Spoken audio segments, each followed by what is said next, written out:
the staffers are, oh, yo quiero. Pues ya ves esta chava que trae la cachucha rosa con gris. Y el vato que trae la cachucha verde. Are they staffers? Sí. It's just, they're just staffers, civilians, yeah. Estos datos aquí de enfrente a nosotros son secret service. Yes. Yes. Pues tú, that guy right there with the vest. Aquellos que están allá también. Ya, sí. Y ahí está Fortec. También. ¿Están? Sí. Okay. Ya, ahí están.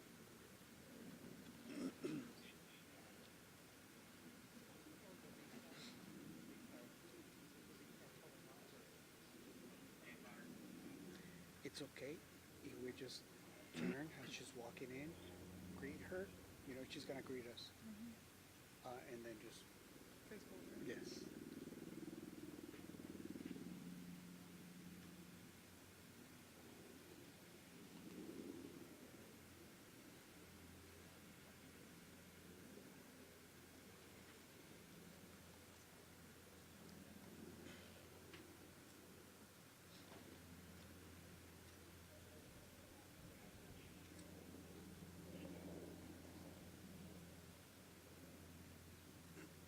All right.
Yeah, it's their own.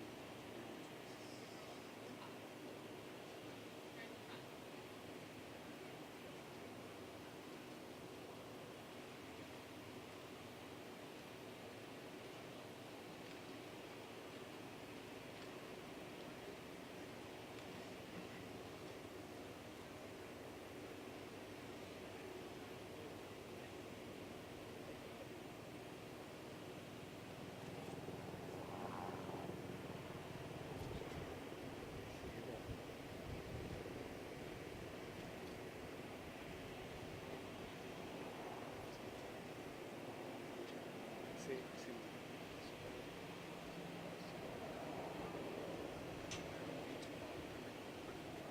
That's it.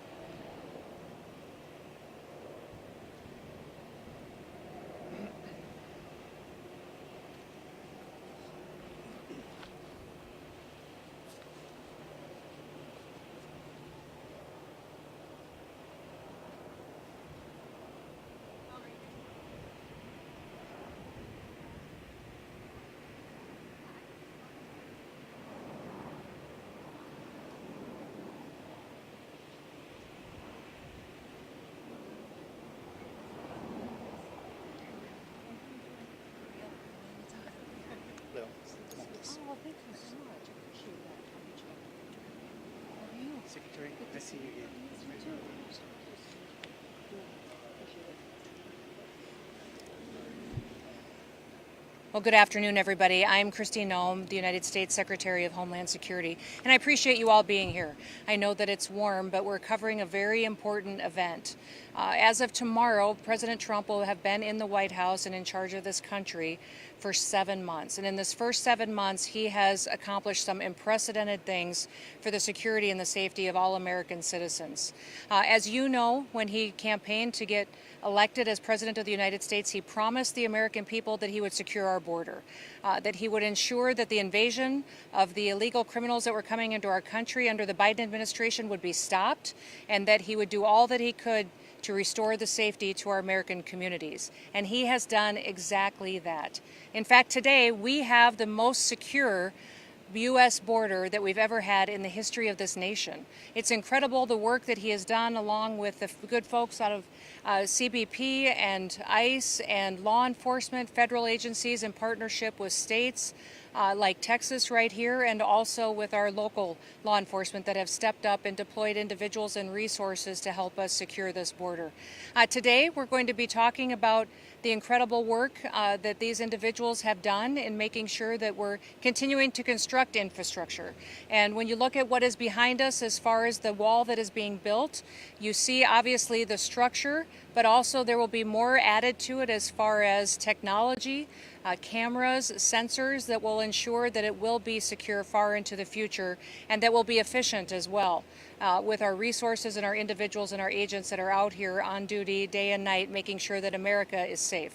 Remember that a nation without borders is no nation at all, and we're so thankful that we have a president that understands that and understands that a secure border is important to our country's future. Now, if you look at the structure that's behind me, it's tall, which makes it very, very difficult to climb, almost impossible. It also goes deep into the ground, which would make it very difficult, if not impossible, to dig under. And today, we are also going to be painting it black.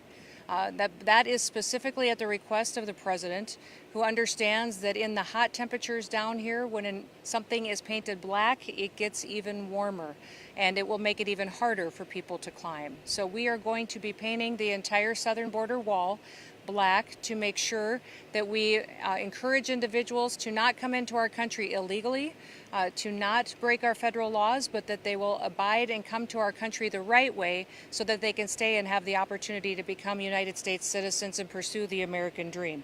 Now, we got an incredible amount of resources allocated to us in the big, beautiful bill. And we're so thankful for that, because that's going to allow us to continue construction. The construction right now is at the pace of a little bit less than a half a mile a day, and the border wall will look very different based on the topography and the geography of where it is built. Here you see structure. We will have waterborne infrastructure that will be put in place as well, and then that technology will be installed. And we'll utilize that to make sure that we're doing due diligence in securing every single inch of our border. And it's not just our southern border that we are concerned with and putting resources into. It is every border from our maritime seas to also our northern border, to make sure that the American citizens can have safety, but also that our laws are enforced. I'm very grateful today to be here with two individuals that are leading our effort as far as securing our border, but also day to day making sure that our laws are enforced. I'd like to introduce first the Chief of the U.S. Border Patrol, Mike Banks, to share a few words with you. And then after him, Walter Slozer is the interim Chief of the Border Patrol here in the El Paso sector. So with that, Chief Banks, would you like to come up and share a few words? Thank you, Madam Secretary. As she said, my name is Michael Banks. I'm Chief of the United States Border Patrol, and what you see behind us is just the beginning of a lot of wall we're going to be building with money that we received from the Big Beautiful Bill. This is just one of many ways that we are fortifying our border and securing our border against illegal immigration. Once we get the infrastructure up, we'll also see lighting go up, camera systems go up, ground sensing technology as well. And then, as the Secretary said, we're going to paint it black for two reasons. One, the black's going to protect the wall from rusting, and two, black gets hotter and makes it more difficult to climb. With that, I'm going to pass it over to Chief Slozer, who's the interim Chief Patrol Agent of the El Paso sector. Thank you, Madam Secretary. Thank you, Chief Banks.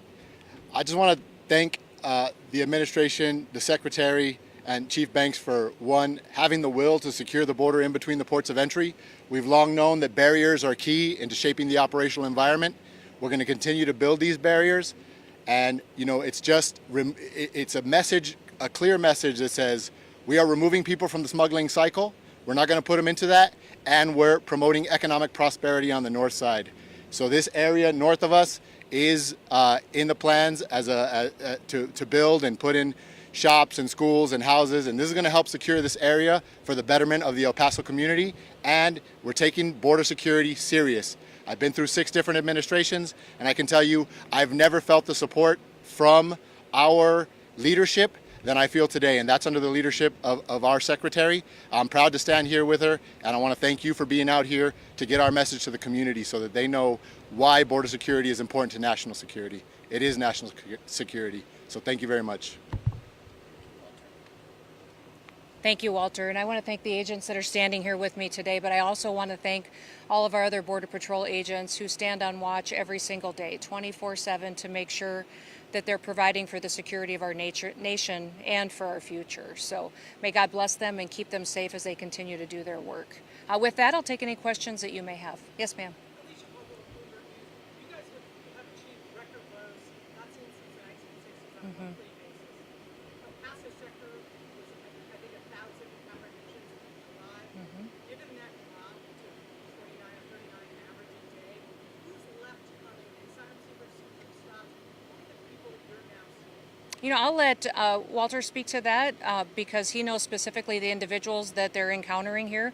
But I think it is remarkable that for May, June, and July, we've had 0 illegal aliens come into the United States of America, according to our records, and encounters that people that have come into our country, that we have the most secure border in our nation's history. I also want to point out one other statistic that came out this week that was incredibly important to our country, is that according to the Bureau of Labor and Statistics, we have 1.6 million illegal aliens that have gone home voluntarily. They have left the United States, returned to their countries at the encouragement of President Trump and his policies, so that they have an opportunity to come back to America the right way. So they have the opportunity to come back and pursue the American dream and provide for their families the right way into the future. So that's an incredible amount of individuals who recognize now is the time to go home. And if they choose to come back to the United States, to do it while abiding with our laws. But Walter, would you like to speak to who you're encountering at the border here in this sector specifically today? Yes, ma'am. Thank you, ma'am, and thank you for that question. So here in the El Paso sector, in 2023, we had one day where there were 2,300 people apprehended by the U.S. Border Patrol. We are now apprehending, on a 7-day average, about 41 people a day. And you ask, who are those individuals? The majority of them are single adults. The majority are from Mexico, followed by Guatemala and Ecuador.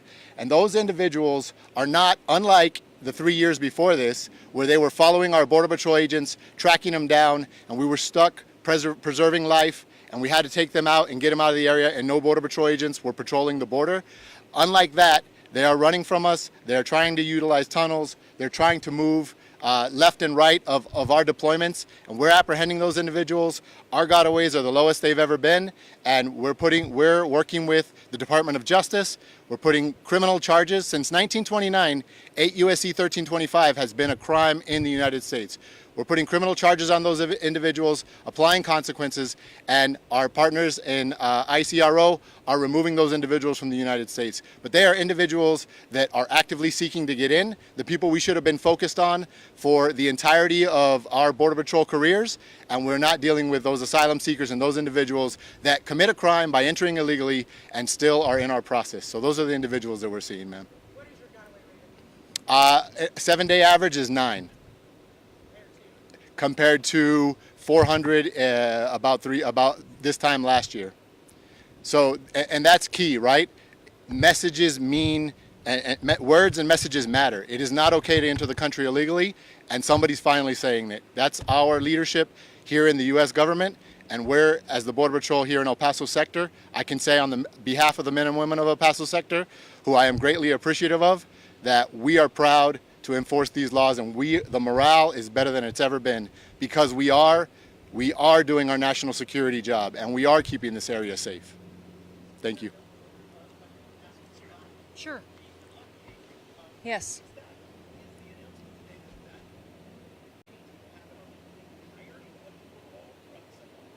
Yes. Yeah, it is. It's specifically going to be on structure that looks like this, that's made out of steel, and it is to protect the infrastructure from wear and tear and erosion that would occur. But also it is because the president specifically recognized that black gets hotter in this weather and in this heat and in this sun, and that when you touch something that's hot during these kinds of temperatures, it's very difficult to climb it, very difficult to cut it, to handle it. And he wants to make it as difficult as possible for individuals who are trying to break our laws. He means what he says, and he follows through on what he says he's going to do. And this was something he spoke to me about after the election that he wanted to do. And when he was sworn in, we immediately got to work on setting up the opportunity that when the structure is built, that it would be painted so it would be protected and that it would be hot. Yes. Yep.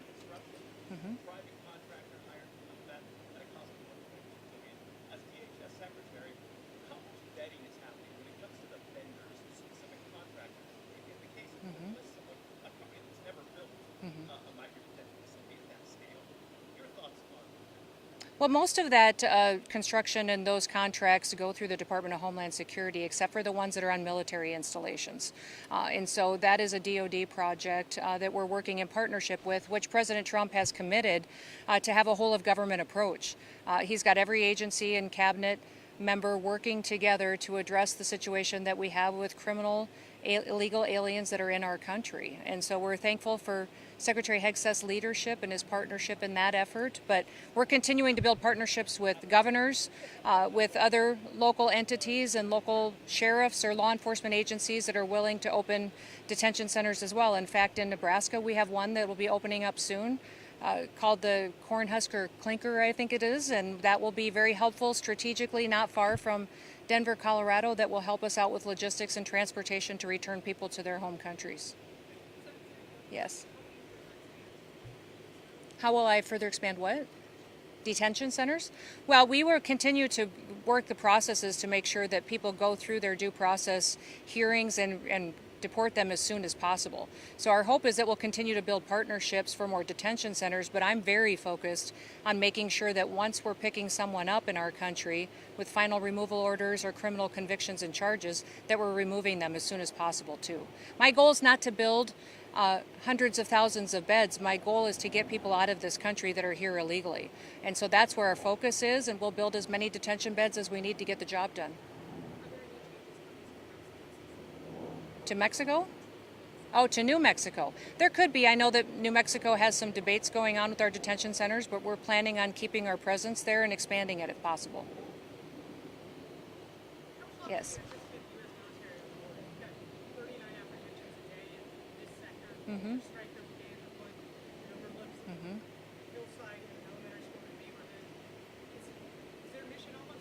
Yeah, we're grateful for their partnership and their presence. There hasn't been a date indicated when that military presence will end on the border, and when it does, it'll be the president's decision. Yes.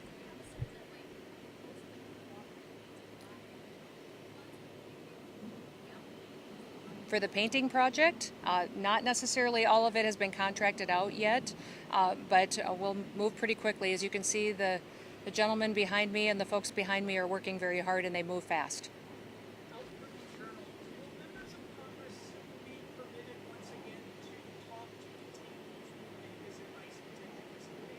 Oh, I believe that they have access and oversight responsibilities that they're able to conduct as long as they're giving us the due notice time in order to make sure we can do so safely, and that we have the ability to make sure everyone in the facility and everyone touring the facility can do that with an adequate number of security guards present, with an adequate number of people to conduct it in an orderly manner. So we're going to continue to facilitate that as long as they keep requesting the tours and visits.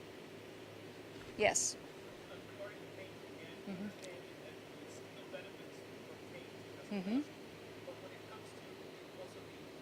Mm-hmm. Mm-hmm. Mm-hmm. Don't touch it. They have a choice.